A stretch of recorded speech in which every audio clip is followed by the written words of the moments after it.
जिसने जीवन भर भजन न किया हो, बताइए एकदम से बुढ़ापे में मन लग जाएगा भजन में? कैसे संभव है? इंग्लिश में कहते हैं practice makes a man perfect. जीवन भर की प्रैक्टिस के कारण ही अंतिम समय भगवान का नाम हमारी जिह्वा से निकल सकता है, वो भी भगवान कृपा करे तो। बचपन में भजन करने का एक माला आपके बच्चे ने करी तो 100 माला का फल मिला। जवानी में एक माला का फल 50 माला के बराबर रहा। बुढ़ापे में एक माला का मतलब एक ही माला रहा। कितना बड़ा अंतर है। हमें भी भजन करना चाहिए और अपने बच्चों को भी भजन करवाना चाहिए। पृथ्वी को संभालने के लिए, क्योंकि हिरण्यकश्यप का भाई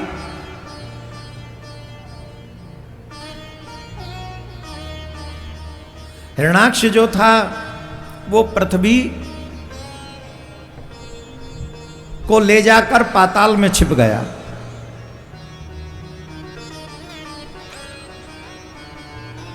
तो महाराज मनु रानी शत्रुपा ने कहा कि हम सृष्टि की रचना करें भी तो वो रहेंगे कहां, आधार क्या है? तो ब्रह्मा जी को छींक आई और नासिका से 12 भगवान का प्राकट्य हुआ। बोले 12 भगवान की है। देखते देखते ही 12 बड़े विराट हो गए। एक उपाय बता दें सभी हिंदुओं को, बताएं, सुनोगे? प्रत्येक कॉलोनी में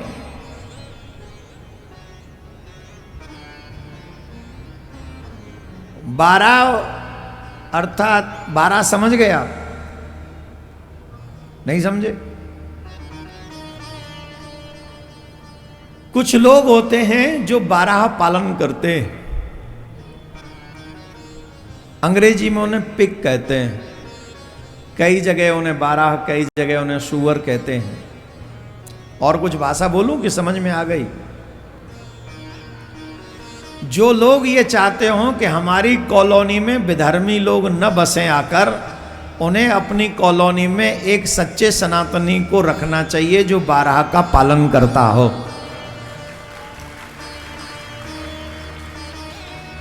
जिस कॉलोनी में 12 होगा वहां विधर्मी नहीं होंगे। Save your society, serve your 12 भगवान। राधे राधे बोलना पड़ेगा, जोर से बोलना पड़ेगा। कितना आनंद आ रहा है बताओ? बहुत आनंद आ रहा है। आप लोग बस मन लगा के सुनो। 12 भगवान गए पाताल में, जाकर उस दुष्ट का वध किया, पृथ्वी को दंत पर रखा और लाकर पृथ्वी को विराजमान किया जल के ऊपर। और वहां फिर महाराज मनु ने समस्त मानव जाति के उत्थान के लिए सृष्टि का सृजन किया। सृष्टि का सृजन होने लगा, सृष्टि आगे बढ़ने लगी। महाराज मनु के 3 पुत्री 2 पुत्र हुए। हर सनातनी के घर में बच्चे 5 ही अच्छे।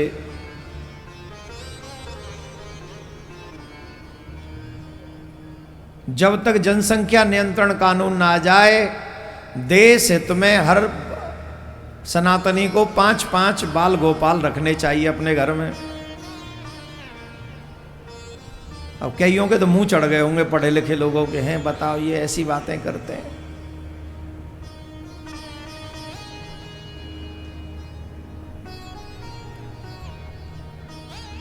राम जी कितने भाई थे? सगर के कितने पुत्र थे? जोर से बोलो।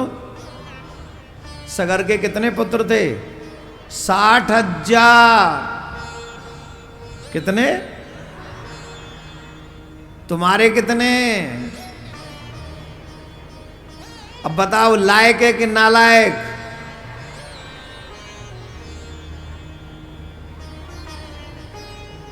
कल कथा सुनी थी ना नालायक की।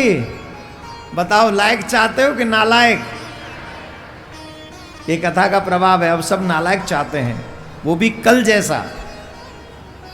जो कल कथा में सुनाया था ना, वो नालायक कहने को था पर था वही लायक, और जो कहने को लायक थे वो थे दोनों ही। तो कल की कथा में ये बहुत अच्छा हमको प्रसंग लगा था, बहुत अच्छा था वो। तो महाराज मनु के 2 पुत्र थे, 3 पुत्रियां थी। देवहूति का विवाह कर्दम मुनि के साथ में हुआ था, जहां पर 9 कन्याएं हुई थी महाराज, और 10वीं संतान के रूप में साक्षात कपिलदेव भगवान का प्राकट्य हुआ था। कपिलदेव भगवान ने जब मां ने पूछा था तो उपदेश दिया था अपनी मां को, हे मां, आप एक बात समझो, ये संसार जो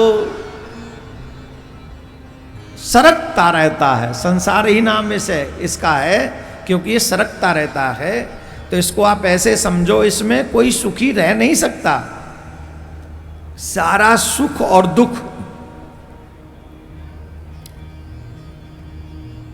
नचिकेता का नाम सुना है? सुना? एक बार नचिकेता की बात हम सुनाते हैं, बहुत अच्छी बात है, इसलिए सुनाना चाहते भी हैं, और ये बात सुननी भी चाहिए। आज हमारे घरों में ऐसे तेजस्वी बालकों की कमी आ गई।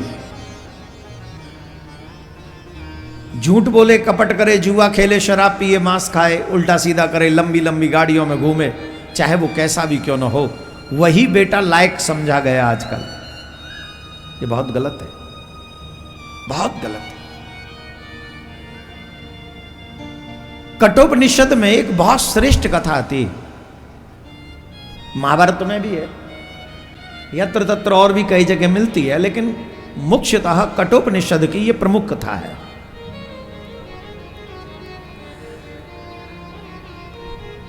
बाश्रवश नामक ऋषि, जो कि नचिकेता के पिताजी थे। नचिकेता की आयु बहुत छोटी थी उस समय, 10 साल से छोटे थे। उस समय उनके पिताजी ने एक यज्ञ किया, जिस यज्ञ का नाम था विश्वजित यज्ञ। और विश्वजित यज्ञ में एक नियम है, ध्यान से सुनिए प्लीज। ए माता जी, माता जी उधर क्या देख रही हो? हम इधर हैं, वहां भी टीवी में देखना। गजब कर रही हो, टीवी में तो हर बार नहीं देखती हो, अब सामने बैठी हो, इधर देखो, घूमो, इधर इधर घूमो, ऐसे घूमो, कमाल है। उधर देख रही, उसमें ज्यादा अच्छे लग रहे हैं हम। ध्यान से सुनो, इधर देखो। पिताजी ने वो यज्ञ किया, नचिकेता के पिताजी ने, जिस यज्ञ का नाम था विश्वजित यज्ञ। और इस यज्ञ का एक नियम था कि यज्ञकर्ता को अपना सर्वस्व दान करना होता था। जो भी आपके पास में सब दान करना है आपको, अपने पास कुछ नहीं रहना चाहिए।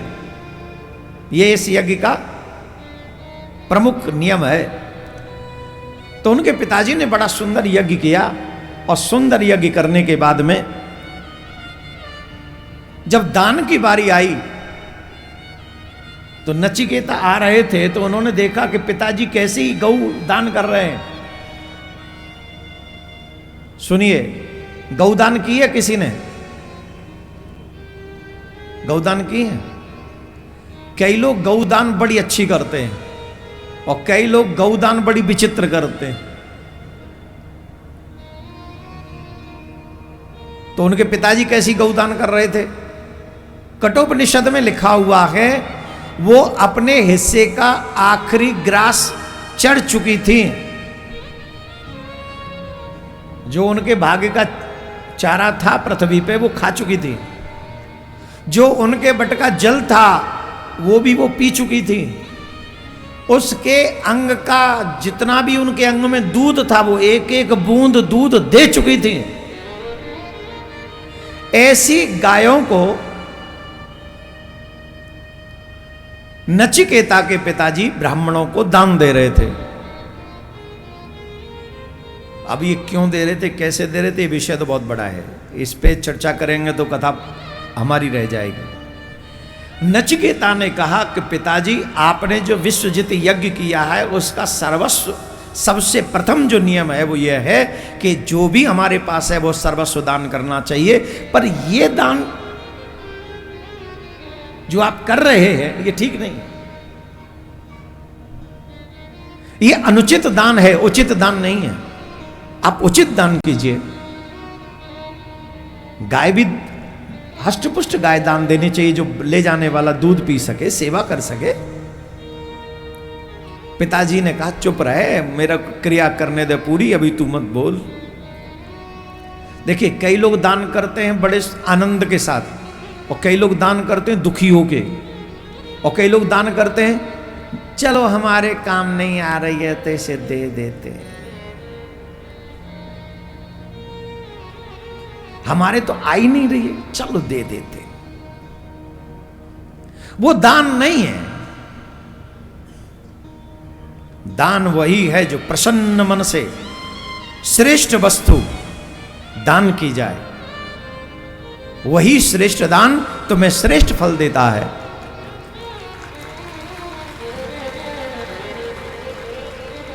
ये धीरे धीरे बजाओ, कुछ नहीं होना, जोर से ताली बजाओ तो कबात बने। राधे राधे बोलना पड़ेगा। अब इतने धीरे बोलोगे तो मैं भी इतने धीरे कथा कहूंगा फिर। चलो बेटा मैं भी ऐसे बोल देता हूं, मुझे तो मेहनत कम पड़ेगी।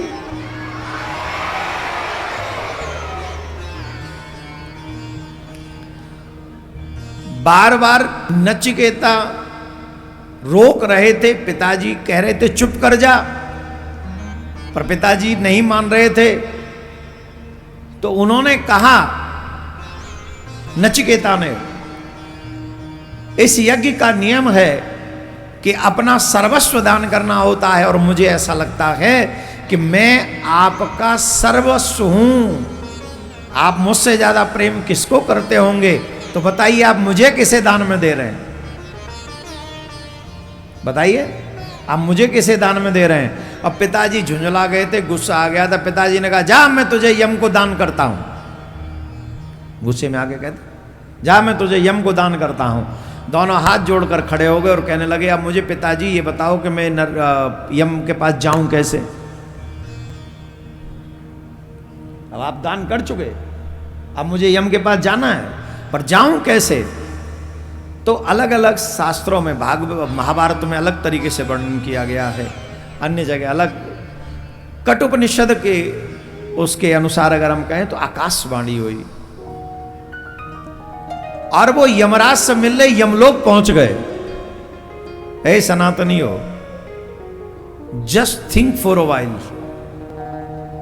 तुम्हारे सनातन में वो सामर्थ्य है, दो लोग तो जीवित यमपुरी होके आए, दो लोगों ने डायरेक्ट यमराज से संवाद किया। पूछो कौन, पूछो।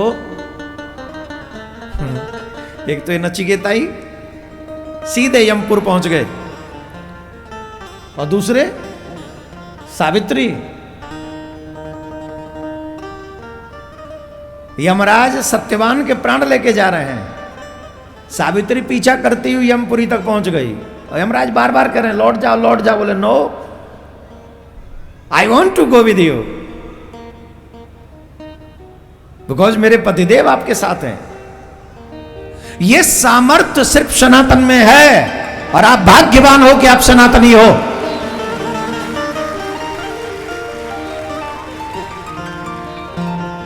हम भाग्यवान हैं कि हम सनातनी हैं। हमें धर्म अपनाना नहीं पड़ा है, हम ऑलरेडी धर्मात्मा पैदा हुए हैं।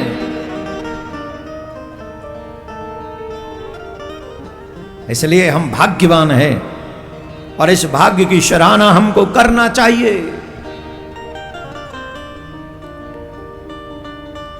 जिस समय नचिकेता यमपुरी पहुंचे, उस समय यमराज यमपुरी में नहीं थे। 3 दिन तक नचिकेता यमपुरी के द्वार पर बिना कुछ खाए बिना कुछ पिए बैठे रहे।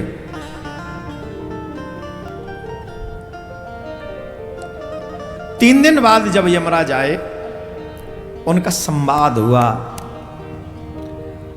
यमराज बोले कि तुमने 3 दिन यमपुरी में व्रत किया है, कुछ ग्रहण नहीं किया है, इसलिए मैं तुम्हें 3 वरदान दूंगा, मांगो क्या क्या मांगते हो। 2 वरदान बताऊंगा मैं आपको, बस समय का अभाव है, नहीं तो कथा विस्तार हो जाएगी। उस तीसरे प्रश्न पे बात करेंगे तो बहुत बड़ा हो जाएगा।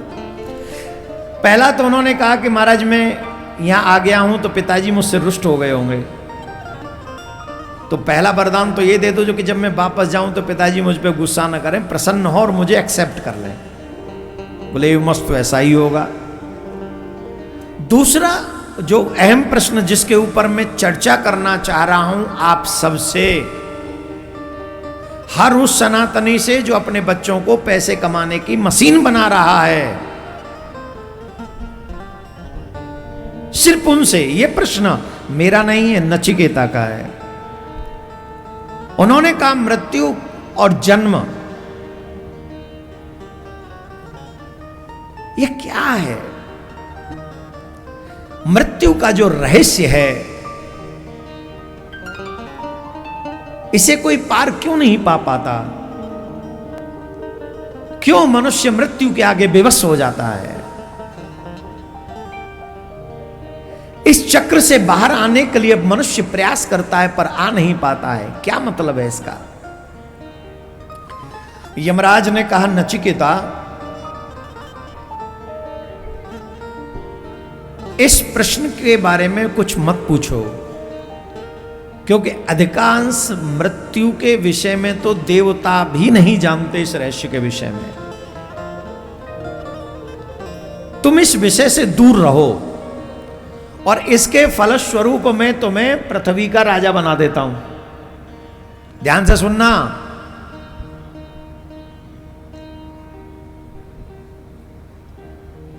पैसे की होड़ में, पैसे की दौड़ में, अंधी रेस में शामिल होने से पहले ये नचिकेता का प्रसंग याद करो।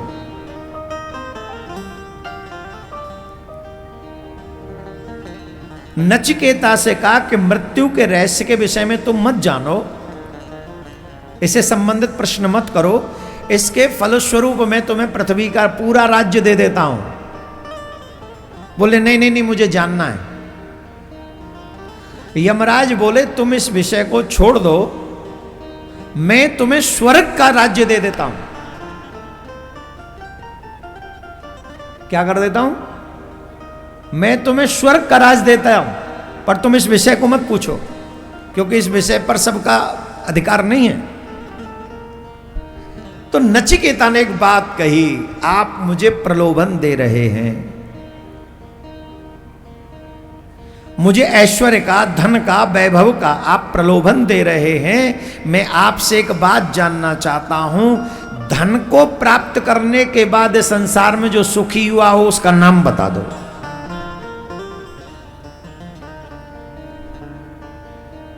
आपके बक्सर में कोई व्यक्ति ऐसा है जो धनवान हो गया और सुखी हो? जवाब दो। अरे बता दो ना, बताओ। बिहार में कोई हो? अच्छा, धनवानों की कमी है क्या? एक से एक धनवान है, कोई कमी नहीं।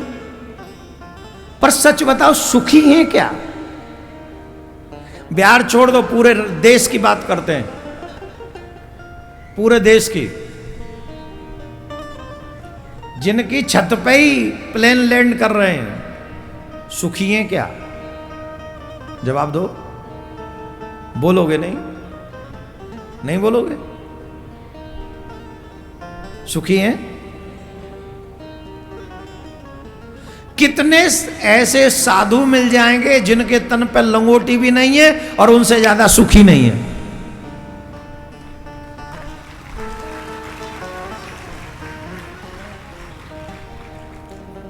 आप लोग भी बैठ जाओ, खड़े खड़े अजीब लग रहे हो आप, कार्यकर्ता बीच में बैठ जाओ। कितने ऐसे लोग आपको मिल जाएंगे तन पे लंगोटी नहीं है फिर भी सुखी। बोले जिस धन को पाने के बाद आज तक इस पृथ्वी पे कोई सुखी नहीं हुआ, आप उस धन का प्रलोभन मुझे दे रहे हैं। नहीं चाहिए धन। बोले तुम जिस मृत्यु के विषय में जानना चाहते हो उसके विषय में देवता भी नहीं जानते, तुम क्यों पूछना चाहते हो?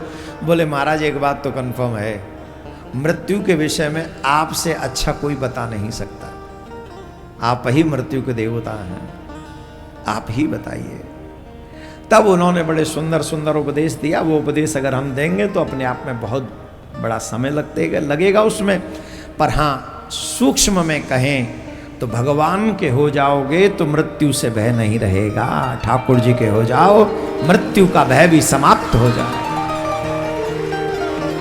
इसीलिए भागवत की शरण में आ जाओ। भागवत की शरण में आने के बाद क्या होगा? अनपथ्यो मोक्ष कामाम शरणो याच कथाम्यमाम। जो मनुष्य श्रीमद् भागवत की शरण में आ जाएगा उसे मोक्ष की प्राप्ति हो जाएगी, जो कुछ न चाहे, जो कुछ और न चाहता हो। हे मां, अब देखो, अब जो बीच में से उठ के चले गए सब आए भी देर से थे, जो यहीं बैठे थे आए भी देर से थे और चले भी पहले ही गए। कईयों को वैसे बहुत जल्दी होती है जाने की, समझ रहे? कईयों को बहुत जल्दी होती है जाने की और बहुत देर कर देते हैं आने में। लेकिन धन्य है वो लोग, हनुमान जी जैसे भक्त जो सबसे पहले आते हैं और सबसे पीछे जाते हैं।